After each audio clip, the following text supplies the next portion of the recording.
Hey everybody, it's Mr. Sutton, and I'm here to talk about what our next project is, which is going to be to learn how to use some of the drawing tools. I have the chart up for the principles of animation because the next one in line is follow through and overlapping action.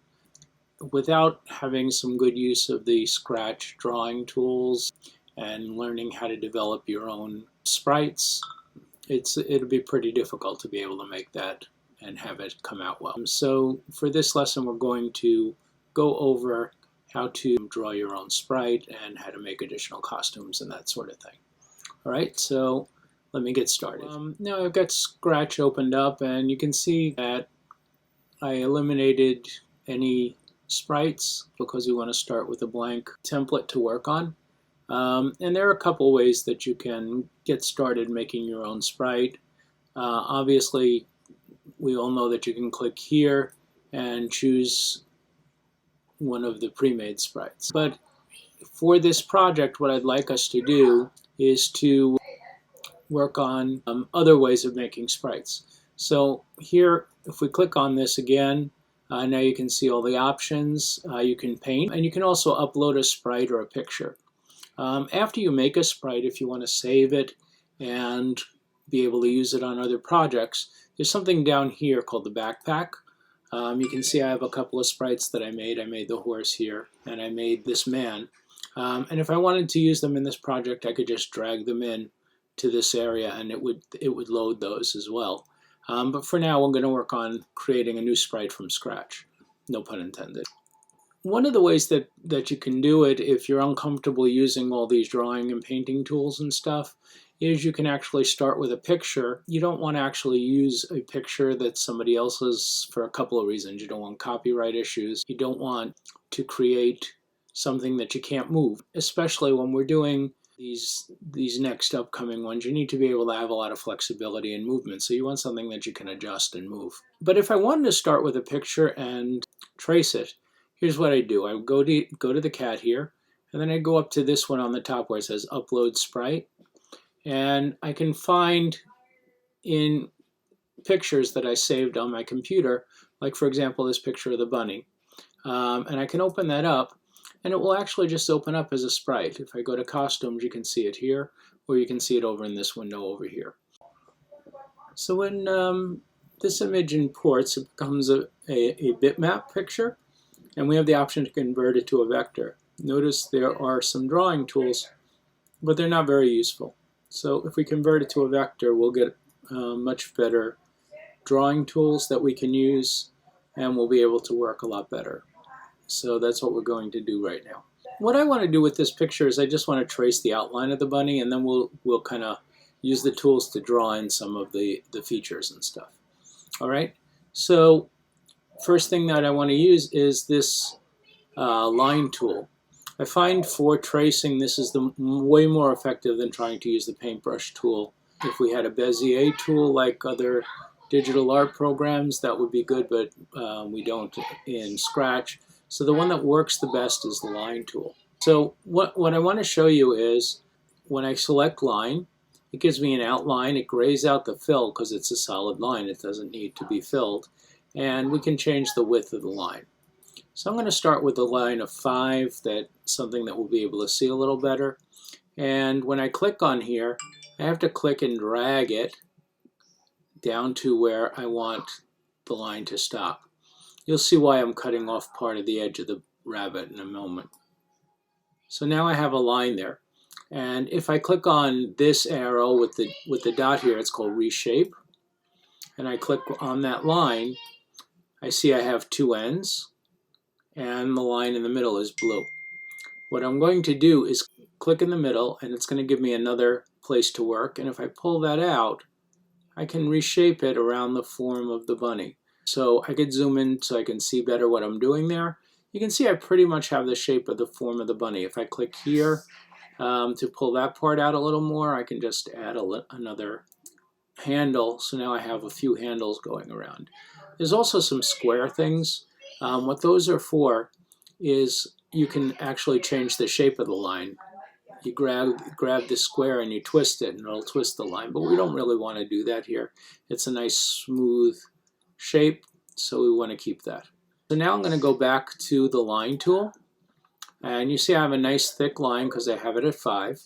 And when I hover over the end, I'm going to zoom in even more. When I hover over the end, you can see that it highlights. That means it's going to continue the line. So let's continue it down straight to here. And again, I'm going to go here to make that curve in. Because it's a straight line, it's not giving me a curved line. I have to click it a second time to get that second handle in, and now I have it curving in. Now I can go back here and click here and drag it out to here.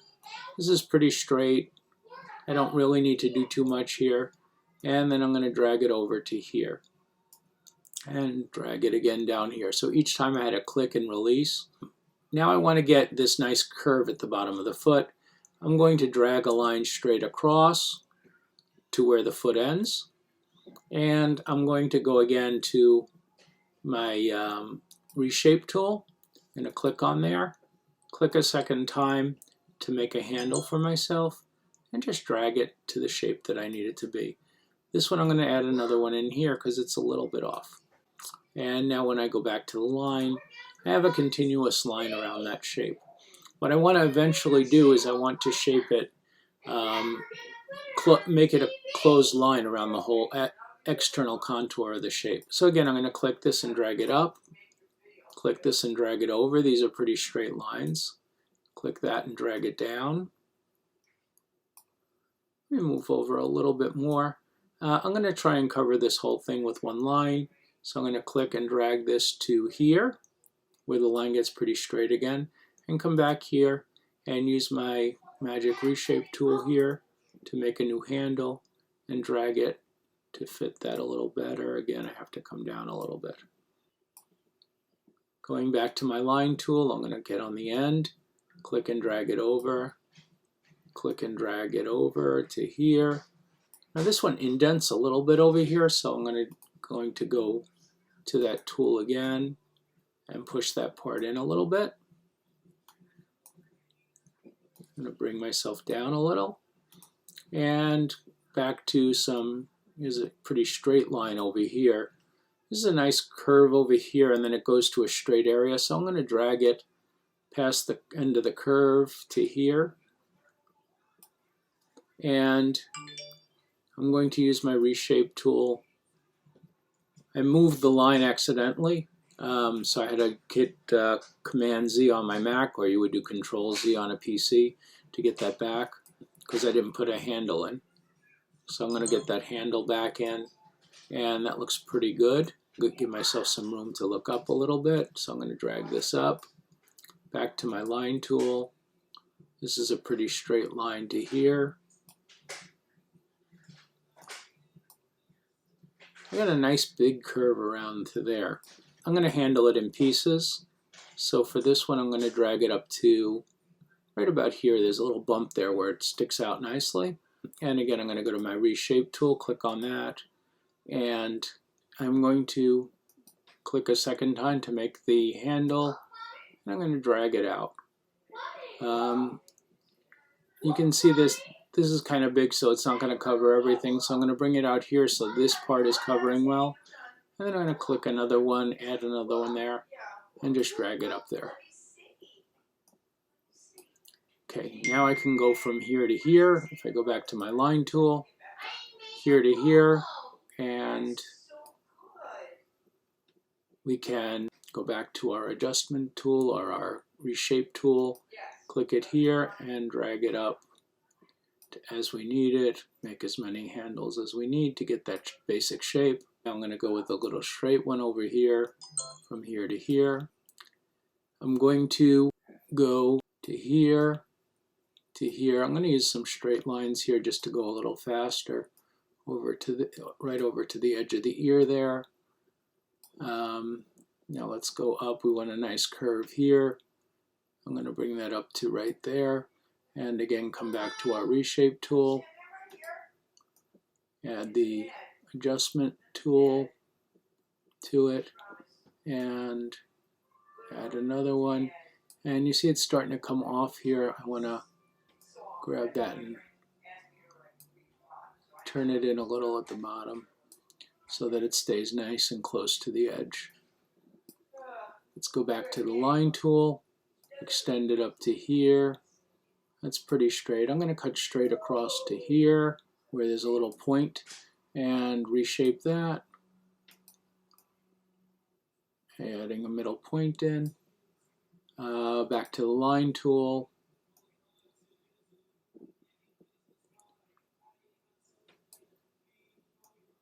Down to here. It's coming out a little bit here. Going to reposition it a little bit so I can see what I'm doing. Come down to here. And then down to the head. It's kind of rough, but it's pretty close to there. Had I taken more time with reshaping and stuff, it would get a little better. This is pretty straight to here. And a nice curve in here that we don't want to lose, so I'm going to draw this straight out to, say, up here, where it starts to get curvy up here again, or it starts to get straight up there, I should say. I'm going to add another point and drag that in the middle. Add a little bit down here and drag that out to get that nice curve going.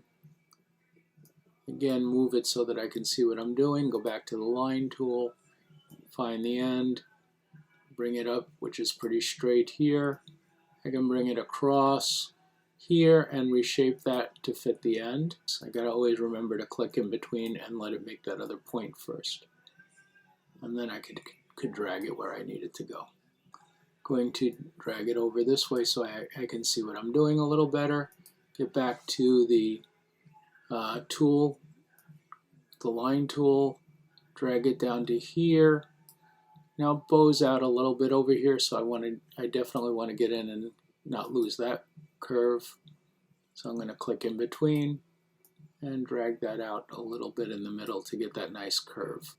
And again, down here, I'm going to go from here to right where the ear meets up with the other edge of the ear. I want to get rid of that line because it looks like it did not attach. See how the line is still blue? It shouldn't be. That's better. All right. So now I unselected it. Now I can get that back because that was making a separate line. We don't want that. Now if I go back to this one, I can fix the little curve here that I wanted to fix just by dragging that out. Let me drag this down a little bit.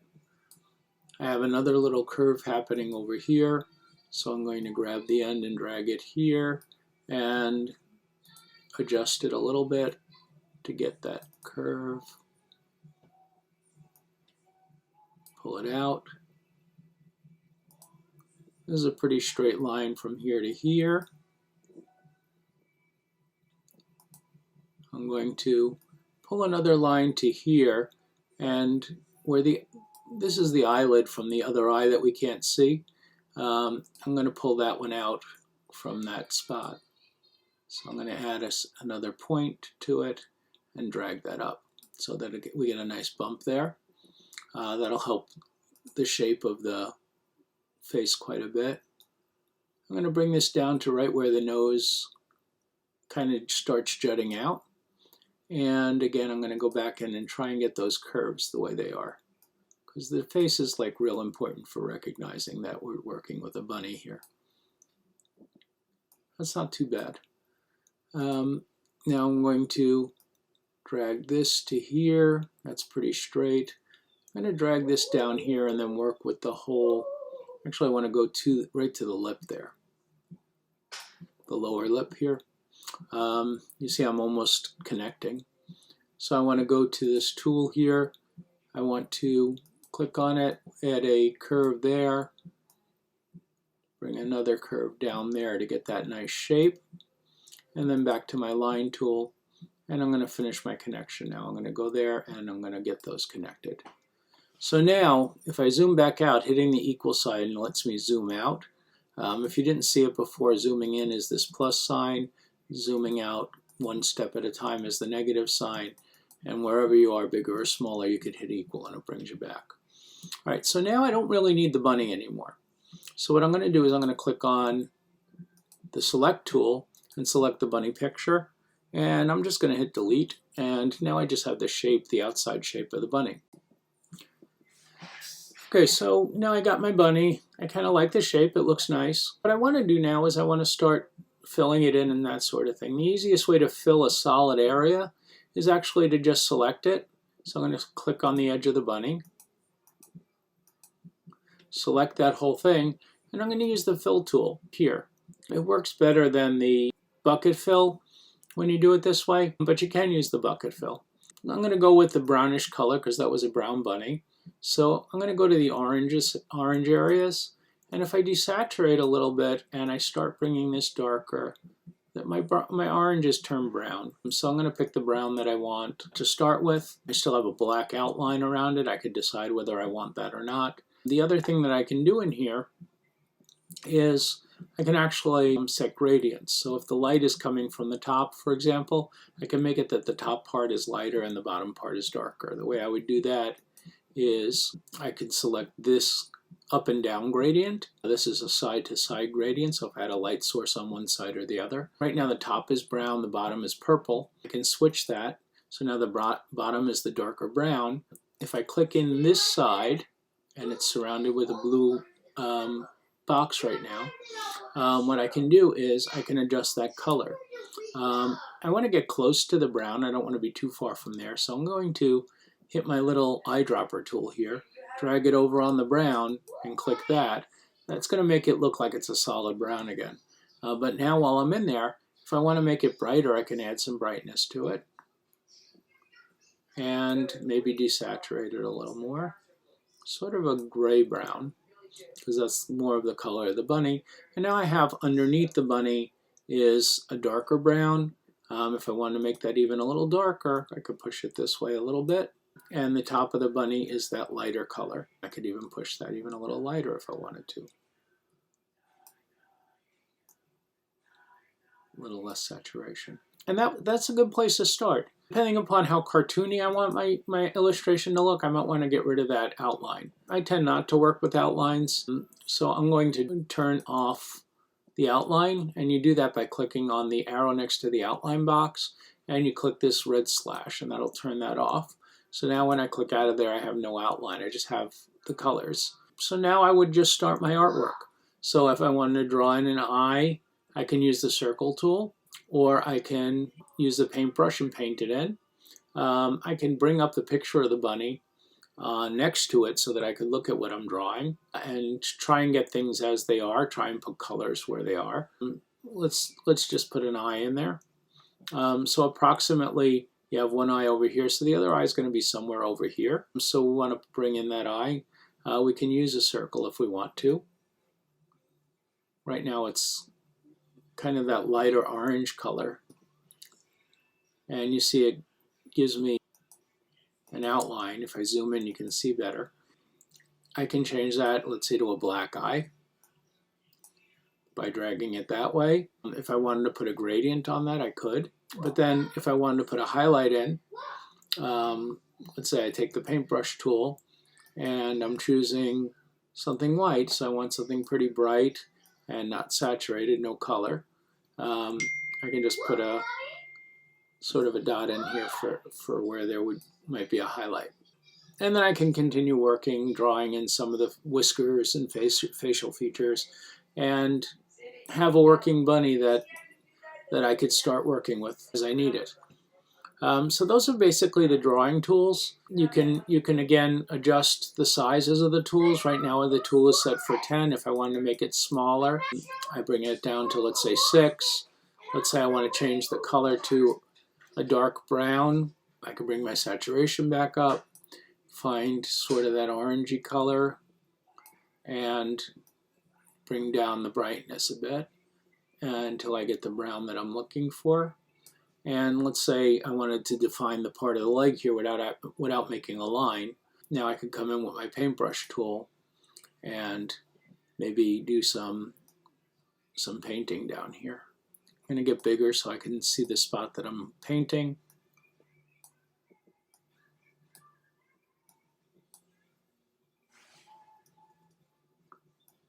Careful when you're in the painting tool. Sometimes you get a little paint in the areas you don't want it. Make sure you delete that right away, because then it'll show up in your image. So I'm going to make that brush a little bigger. Maybe make that a little darker. That's kind of not a great brown color. And I can come in and start defining where that leg is. Maybe I have like dark down here where it's in the shadows, so I could start painting that in. If I use something even bigger, I could start kind of clicking dots in if I wanted to, sort of like a stipple type of painting. Or I could just paint in, just try to keep it in the lines. Let's say I'm going dark down here. And again, these are furry creatures, so if you're a little off the line, it won't matter that much. Now, maybe up here I want to get a little lighter, so I'm going to bring it up a little bit and be painting a little lighter up here where the leg is changing color. But something to give me some definition between the leg and the body. I should probably look at the picture to see how the light is hitting. If I wanted to match that body color again, like hitting that and going back to the body color will get me there, and then I can go with my paintbrush tool and I can paint some of that body color back in. I clicked up here, so it's a little bit off. Let's do that again.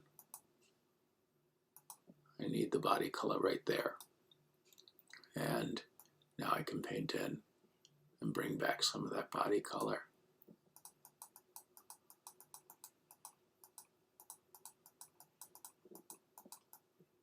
And you see it's starting to give me some kind of a picture. So again, I would want to probably look at a bunny and see what I was drawing and make sure I'm getting it right.